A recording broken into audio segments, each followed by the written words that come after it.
My name is Kevin, and up until recently, I was a married man. Less than a year ago, I stood in front of family and friends, looking into the eyes of the woman I thought I would spend the rest of my life with. I believed we were building something solid, something that would last. But marriage isn't just about love, it's about choices, responsibilities, and the willingness to grow together. And that's where things started to go wrong for us. When we got married, I assumed we were both ready to step into a new phase, one where we prioritized our home, our commitment, and our future. But as the months went by, I started noticing something. For Nora, marriage didn't mean the party was over. She still wanted girls' nights, weekend trips, and late-night outings, just like when she was single. At first, I tried to be understanding. I told myself she just needed time to adjust. I didn't want to be the kind of husband who controlled his wife or told her what she could and couldn't do. But the more I ignored it, the more I realized that this wasn't a phase. This was who she was. When I realized I had been lying to myself all along, everything changed for me. I remember exactly how I met Nora.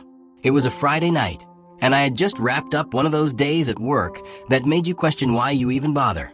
I was exhausted, mentally drained, and just wanted to clear my head.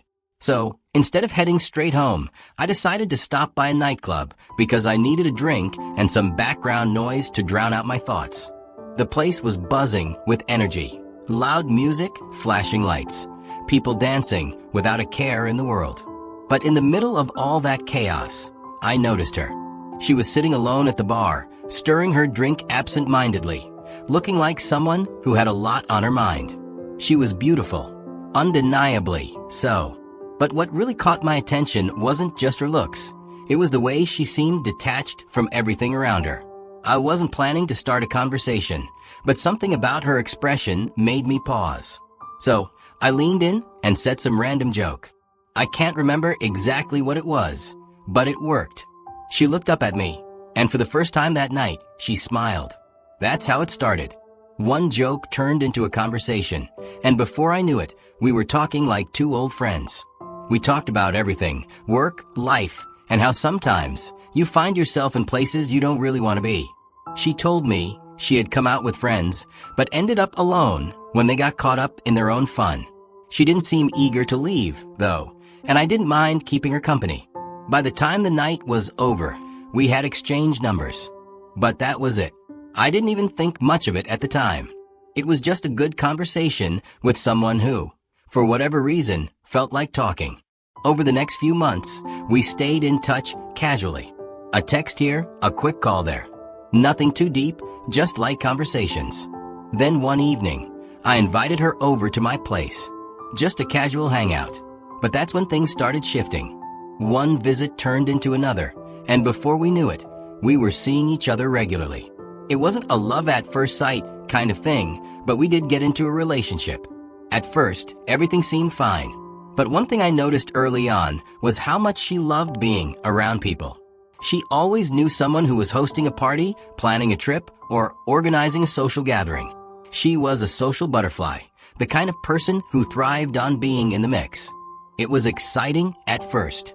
I didn't want to be the guy who tells a woman what she can or can't do, so I never said anything about it. I figured it was just a phase, something she would eventually grow out of, especially if things got serious between us. A year into dating, I proposed. She said yes, and 3 months later, we were married. At first, everything seemed fine. The wedding was behind us, and we had settled into what felt like a normal routine. Waking up together, eating meals together, planning our future, just regular married life. But as the months went by, I started noticing patterns. Nora wasn't adjusting to marriage the way I thought she would. She was still very much in party mode. It wasn't just an occasional night out with friends. There was always a reason to be somewhere. A birthday, a girls' night, a quick meetup that somehow turned into an entire night out. I kept thinking, okay, maybe she just needs time to adjust. I mean, she had a different lifestyle before we got married, and habits don't change overnight. I wanted to be patient. I wanted to trust that she would slow down on her own. But she didn't. Every week, there was something. She would get texts from friends about a party, and suddenly, she was in front of the mirror, doing her makeup. If it wasn't a nightclub, it was a lounge. If it wasn't a lounge, it was a private gathering. And every time I asked why she needed to go, her response was always the same. It's just a casual hangout, nothing serious. The problem was, it was serious to me. We were married now. I thought we were supposed to be building something together. Our home, our future. But instead, it felt like she was still living, as if she had no responsibilities. I wasn't expecting her to turn into a completely different person overnight, but I also wasn't expecting to be married to someone who acted like a single woman. I let it slide for a while and hoped she would grow out of it on her own. One night, I finally decided to say something. She was getting dressed to go out, another girl's night. Another night where I'd be sitting at home while my wife was out drinking with her friends. So I called her and said, "You're not acting like someone who's married." She stopped what she was doing and gave me a look, like I had just insulted her. Then she got defensive. She asked me what that was supposed to mean, and before I could even explain, she started listing all the ways she had already changed for me. That she wasn't doing anything wrong, and that I needed to trust her. I didn't want to fight. We were still early in our marriage, and I didn't want to create unnecessary tension. So I let it go. And for a while, it seemed like things got better. She stopped going out as much, and I assumed everything was fine. I thought we had reached an understanding, but in reality, she had just pressed pause. And when the right moment came, she would hit play again. I just didn't know that yet. I got home one Friday night, exhausted. The week had been long, and all I wanted was to eat, take a shower, and relax. As I stepped inside, the first thing I noticed was Nora standing in front of the mirror, fixing her hair. She was already dressed in a tight-fitting dress, makeup done, and heels on. For a second, I just watched her, confused. I hadn't heard anything about plans for the night. "Where are you going?" I asked, setting my bag down. She barely glanced at me as she picked up a perfume bottle and sprayed herself. "Some of my friends are in town. We're meeting up before they leave." I felt a tightness in my chest. "Not this again." "It's late, Nora. You're going out alone." That was all it took. She turned around, eyes already blazing, like she had been waiting for me to say something. "What's the problem now?" I sighed, trying to keep my voice calm. "I don't think it's right for you to be going out like this. It's almost nighttime. You didn't even tell me about this plan, and—" She cut me off with a dry laugh. "Oh, here we go again. You just can't stand the fact that I have a life outside of this house." "That's not what I'm saying," I replied, trying to keep my frustration in check. She folded her arms. "Then what are you saying?" "Because I already stopped clubbing for you. Now I can't even see my friends when they're in town? Should I just sit here and rot?" I stared at her. It was useless because no matter how I framed it, she had already decided I was the villain. I am her husband, and she is out here acting like a single woman. In her mind, I was just trying to cage her. So I said nothing. I just watched as she picked up her purse, gave herself one last look in the mirror, and walked out the door without even saying goodbye. I sat down on the couch, rubbing my hands together. My stomach was tight, my mind restless. My head was filled with thoughts I didn't want to deal with. How did I get here? How did I end up in a marriage where my own wife acted like she was doing me a favor by staying home? I turned on the TV, hoping it would distract me. It didn't. The hours passed slowly. I checked my phone. Nothing. Midnight was approaching, and I told myself I wouldn't wait up, but my eyes stayed glued to the door. Then, just before 12 a.m., I heard the lock turn. The door opened, and there she was, drunk, completely out of it. She staggered as she stepped inside, struggling to take off her heels. I rushed toward her, instinct taking over. As much as I was angry, I didn't want her collapsing on the floor. I put my arm around her, guiding her toward the bedroom. She was mumbling something, half words, half laughter, but I wasn't even listening. I helped her onto the bed, and that's when I noticed it. She wasn't wearing any underwear. My eyes traveled lower, and that's when I saw it, a wet, sticky trail running down her thigh. I felt something inside me break. I didn't need to ask. I didn't need an explanation. I already knew. I sat in the living room, staring at nothing. The weight of what I had just seen was pressing down on my chest.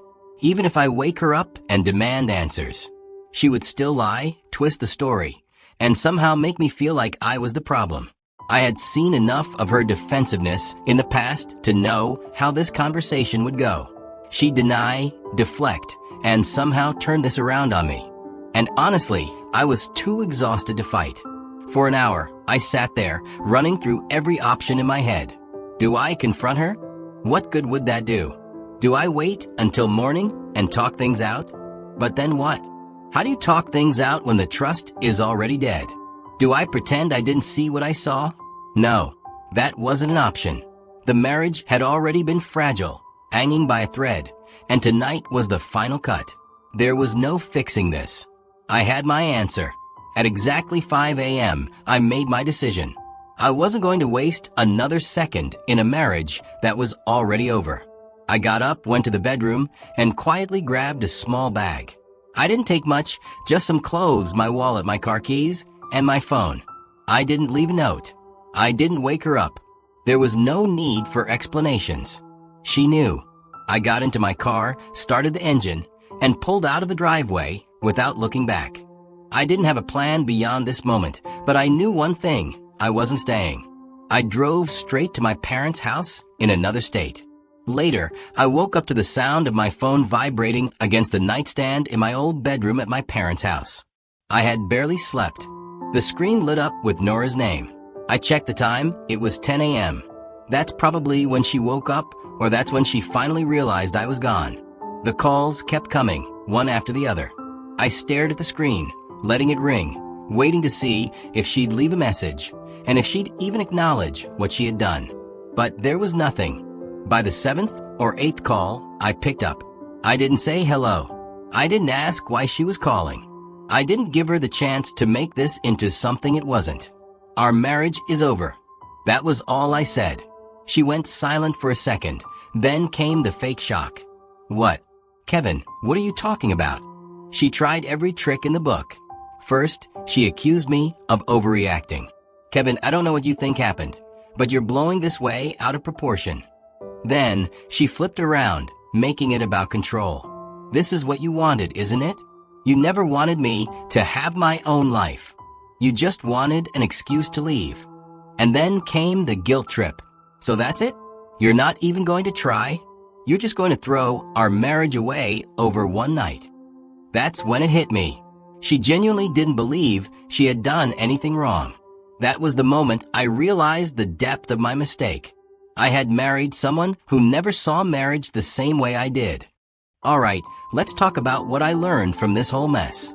If you take anything away from my story, let it be this: who you marry matters more than marriage itself.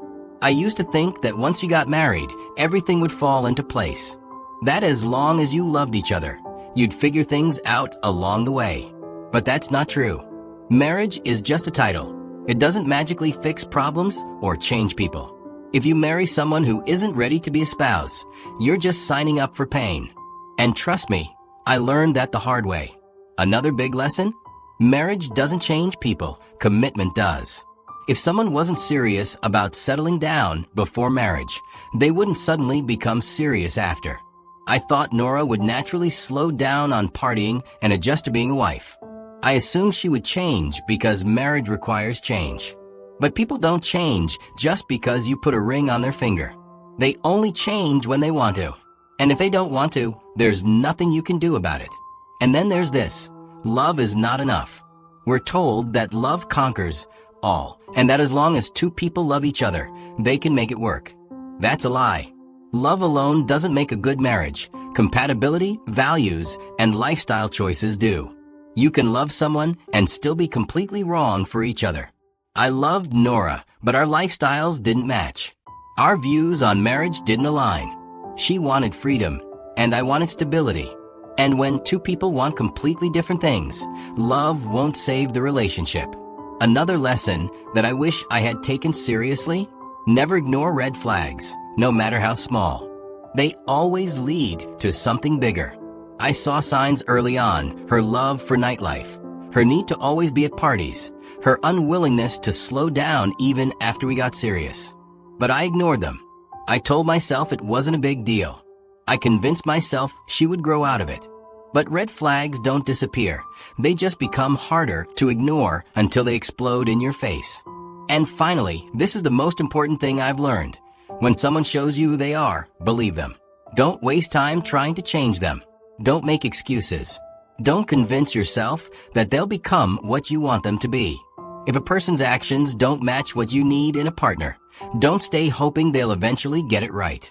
They won't. I thought Nora would evolve into a more responsible wife over time, but the truth was, she was exactly who she wanted to be. And I was the one who made the mistake of thinking otherwise. So, if you're in a situation like mine, don't ignore the signs. Don't waste years trying to fix someone who doesn't want to change. I said nothing and left, and it was the best decision I ever made. If you like this story, make sure to like the video and share it with someone who needs to hear this.